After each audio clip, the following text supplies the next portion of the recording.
अधिक और व्याख्यातों का पद भरने का प्रयास करें। धन्यवाद। श्री ललित मीणा।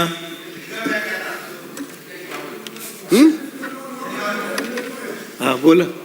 माननीय मंत्री जी। माननीय अध्यक्ष महोदय, खंड 1, जी हाँ, यह सही है कि विधानसभा क्षेत्र किशनगंज की तहसील ठंडे हो जाओ।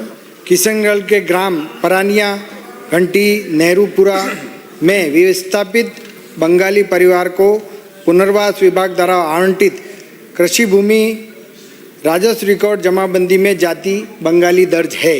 खंड 2, बंगाली परिवार एससी की सूची में वर्णित जातियां चांडाल, शिकारी, धोबी वगैरह के आधार पर इनकी दलित जाति नमो शूद्र को एससी में शामिल करवाना चाहते हैं। सामाजिक न्याय एवं अधिकारी विभाग द्वारा जारी एससी की सूची में जाति नमो शूद्र शामिल नहीं है। खंड 3, इनकी नमो शूद्र जाति राजस्थान सरकार के सामाजिक एवं अधिकारिता विभाग की एससी सूची में शामिल नहीं होने से इनको एससी का प्रमाण पत्र जारी नहीं किया जा सकता है। वर्तमान में कोई भी प्रस्ताव विचाराधीन नहीं है। माननीय सदस्य। माननीय अध्यक्ष महोदय, आपके माध्यम से मैं सरकार से और मंत्री जी से कहना चाहूँगा कि पूछना चाहूँगा कि परानिया, घट्टी, नेहरूपुरा और नाटई ये 4 गांव उस समय विस्थापित 1972 और 76 में विस्थापित करके उनको तात्कालिक सरकार ने उनको वहाँ बसाया। लेकिन सरकार ने भी ये माना है कि राजस्व रिकॉर्ड जमाबंदी में जो कॉलम बंगाली लिखा गया है, चूँकि बंगाली कोई भाषा नहीं है, क्षेत्रीय पहचान है, न कोई जाति, तो क्या सरकार ये मानती है कि राजस्व रिकॉर्ड में ये परिष्कृत तकनीकी रूप से गलत है? यदि हाँ, तो इस संवैधानिक त्रुटि को सुधारने के लिए सरकार प्रशासन विशेष अभियान चलाकर कोई समिति या कमेटी बनाकर एसडीओ, तहसीलदार, कलेक्टर लेवल पे कुछ दुरुस्ती करने का विचार रखती है क्या, ताकि राजस्व रिकॉर्ड में बंगाली हटाकर उनकी मूल जाति दर्ज की जा सके? मैं पूछना चाहूँगा मंत्री। माननीय मंत्री जी।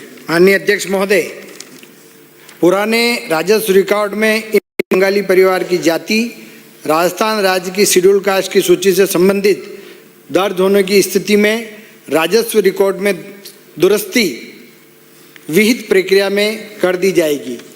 यह भी सही है कि अनुसूचित जाति का प्रमाण पत्र न मिलने के कारण इन्हें अनुसूचित जाति के लिए लागू योजनाओं का लाभ नहीं मिल रहा है।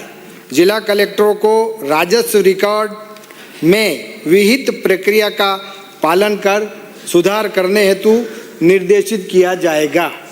धन्यवाद। माननीय अध्यक्ष महोदय, मैं मंत्री जी से पूछना चाहूँगा कि जो जमाबंदी है उसमें बंगाली हटाकर जो आप वहाँ कैंप लगाएंगे, एसडीओ, तहसीलदार, कलेक्टर को आप निर्देशित करेंगे, तो उनसे जो रिकॉर्ड मांगा गया है उसमें 1972-73 का वो टोंक से विस्थापित होके रिफ्यूजी कैंप से उनको सरकार ने वहाँ विस्थापित किया, तो उसमें क्या सरकार अनुसूचित जनजाति आयोग या समाज कल्याण विभाग से कोई सर्वे कराने का विचार रखती है क्या, ताकि उनके जाति प्रमाण पत्र के साथ साथ राजस्व रिकॉर्ड दोनों में दुरुस्ती हो सके?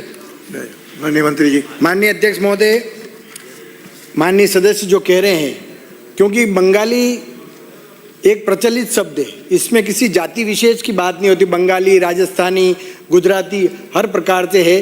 राजस्व रिकॉर्ड में जो बंगाली शब्द है वो एक प्रक्रिया के तहत, क्योंकि इनके दस्तावेजों के आधार पर अगर ये पेश करेंगे और एक कमेटी के माध्यम से, कलेक्टर के माध्यम से, और साथ में माननीय सदस्य महोदय जो कह रहे हैं कि इसमें एसडीओ को और इनको भी लिया जाए, इन सब के माध्यम से एक कमेटी बना के विविध प्रक्रिया के माध्यम से इनमें इस बंगाली शब्द का संशोधन करके उनकी जाति का समावेश किया जाएगा। श्री अनिल कुमार कटारा, अगला प्रश्न।